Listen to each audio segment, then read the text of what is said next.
आणि माझा रिप्लाय ऐकला नाही का? मी त्याच्यावर शेतकऱ्यांच्या करता आम्ही कुठल्या कुठल्या गोष्टी केल्या.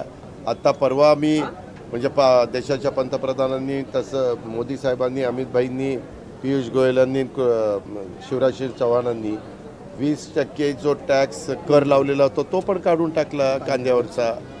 सगळीकडं का शेतकरी तर हा आमचा केंद्रबिंदू आहे. त्या शेतकऱ्यांच्या करता आम्ही ही योजना चालू ठेवली वीज माफीची.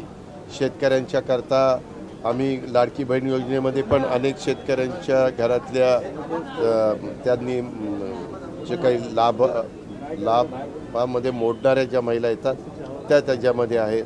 असं काही नाही आहे. आम्ही उलट मी पण शेतकरी आहे, त्याच्यामुळे आम्ही तर शेतकऱ्यांच्याकडे लक्ष देणार. आरोप करतायत सर वारंवार.